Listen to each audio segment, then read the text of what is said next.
એક જગ્યાએ એક સુંદર ગીચ જંગલ હતું અને તે જંગલમાં એક ગુફા હતી.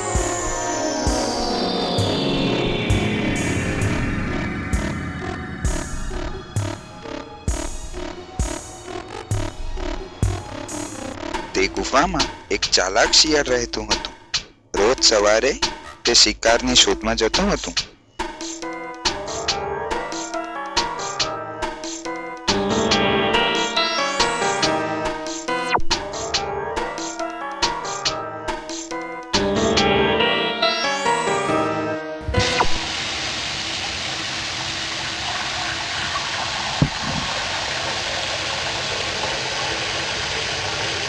ત્યાં એક સિંહનું બચ્ચું રહેતું હતું. તેનું નામ ભીમ હતું.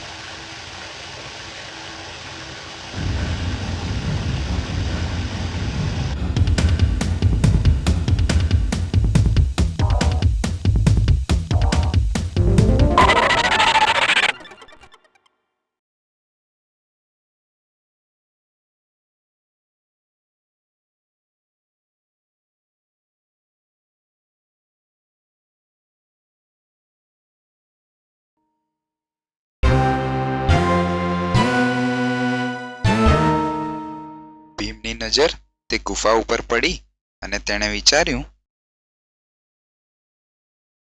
આ ગુફા તો પેલા શિયાળની છે. લાવ, હું ગર્જના કરીને તેને બહાર બોલાવું.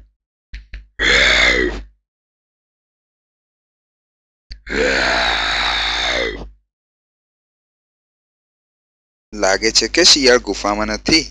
તે બહાર ગયો હશે. લાવ, હું જ ગુફામાં જઈને તેની રાહ જોઉં.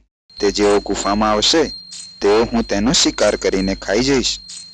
આથી મારે બહુ મહેનત પણ નહીં કરવી પડે. આમ વિચારીને ભીમ ગુફામાં જઈને બેસી ગયો.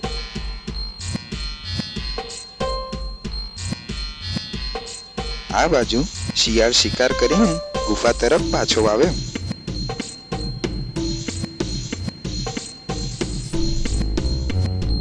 પણ ગુફાની નજીક આવતા તેને તરત કોઈ બીજા પ્રાણીની ગંધ આવી ગઈ.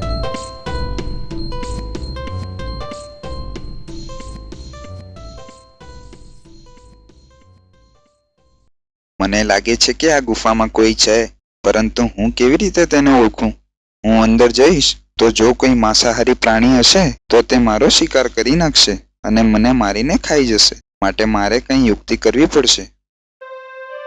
આમ વિચારતા વિચારતા શિયાળને એક યુક્તિ સૂજી. ગુફા એ ગુફા, ગુફા એ ગુફા.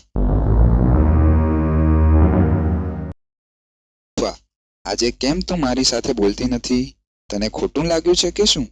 રોજ તો તું મારી પાસે વાતો કરે છે અને તને ભાવતું ભોજન મંગાવે છે. આજે કેમ તું મારી સાથે બોલતી નથી? તને ખોટું લાગ્યું છે કે શું?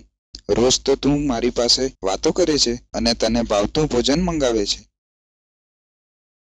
આ સાંભળી ભીમ વિચારમાં પડ્યો.